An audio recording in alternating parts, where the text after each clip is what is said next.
നമസ്കാരം. ഇസ്രായേലിലേക്ക് ഇന്ന് ശക്തമായ തോതിൽ റോക്കറ്റ് ആക്രമണം നടത്തി ഹിസ്ബുള്ള തീവ്രവാദികൾ. മെറോൺ പ്രവിശ്യയിലേക്കാണ് ഏതാണ്ട് 30ഓളം റോക്കറ്റുകൾ ഹിസ്ബുള്ള അയച്ചത്. എന്നാൽ ഇവയെല്ലാം തന്നെ ഇസ്രായേലിൻ്റെ അയൺ ഡോം സംവിധാനം തകർത്ത് തരിപ്പണമാക്കി.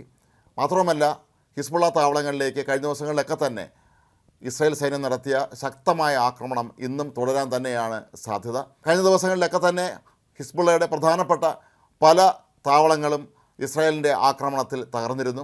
ഒരുപക്ഷെ അതിന് തിരിച്ചടിയായിട്ടായിരിക്കാം ഹിസ്ബുള്ള ഇസ്രായേലിലേക്ക് വീണ്ടും റോക്കറ്റ് ആക്രമണം പുനരാരംഭിച്ചിരിക്കുന്നത്. ഇതിൻ്റെ ദൃശ്യങ്ങളും ഹിസ്ബുള്ള തീവ്രവാദികൾ പുറത്തുവിട്ടിട്ടുണ്ട്. കഴിഞ്ഞ ദിവസം ഇസ്രായേൽ സൈന്യം ഹിസ്ബുള്ളയുടെ പ്രധാനപ്പെട്ട റോക്കറ്റ് ലോഞ്ചറുകളൊക്കെ തന്നെ തകർത്തിരുന്നു.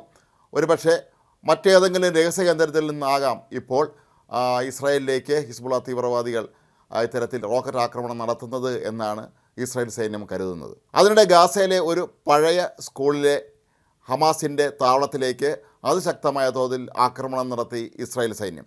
ഗാസ നഗരത്തിലെ ഷെയ്ഖ് റദ്വാനിലുള്ള ഹലീമ അൽ സദിയ എന്ന ഈ സ്കൂൾ ഇപ്പോൾ അടച്ചിട്ടിരിക്കുകയാണ്. ഇവിടെയൊക്കെ തന്നെ അഭയാർത്ഥികളാണ് പ്രധാനമായും താവളമാക്കിയിട്ടുള്ളത്.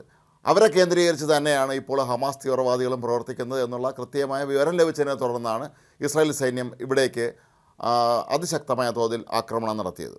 ആക്രമണത്തിൽ നിരവധി പേർ കൊല്ലപ്പെട്ടു എന്നാണ് പാലസ്തീൻ മാധ്യമങ്ങൾ ആരോപിക്കുന്നത്. ഇവരെല്ലാം തന്നെ സാധാരണക്കാരായ ജനങ്ങളാണ് എന്നാണ് പാലസ്തീൻ ആരോപിക്കുന്നത്. എന്നാൽ ഇസ്രായേൽ സൈന്യം അവകാശപ്പെടുന്നത് ഈ സ്കൂളിൽ അഭയാർത്ഥികൾ ഒന്നും തന്നെ ഉണ്ടായിരുന്നില്ല, ഇവരെല്ലാം പൂർണ്ണമായും നേരത്തെ തന്നെ ഇവിടെ നിന്ന് ഒഴിപ്പിച്ചിരുന്നു എന്നാണ്.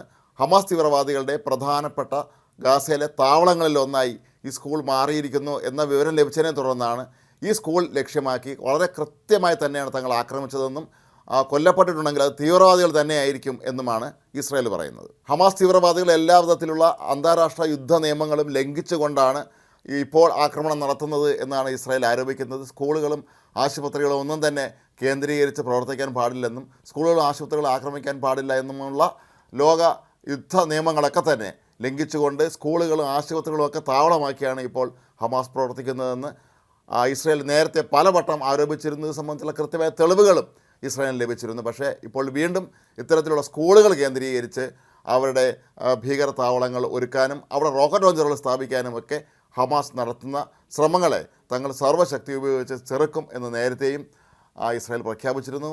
ഇത്തരത്തിലുള്ള ഹമാസിൻ്റെ പ്രവർത്തനങ്ങളൊക്കെ തന്നെ അന്താരാഷ്ട്ര സമൂഹത്തിൻ്റെ മുന്നിൽ കൊണ്ടുവരുന്ന കാര്യത്തിലും ഇസ്രായേൽ വിജയിച്ചിട്ടുണ്ട്. അതിൻ്റെയൊക്കെ ഭാഗമായിട്ട് തന്നെയാണ് ഇപ്പോൾ ഗാസയിലും ഇത്തരത്തിലുള്ള അതിശക്തമായ തോതിലുള്ള ആക്രമണം ഇസ്രായേൽ സൈന്യം നടത്തുന്നത്.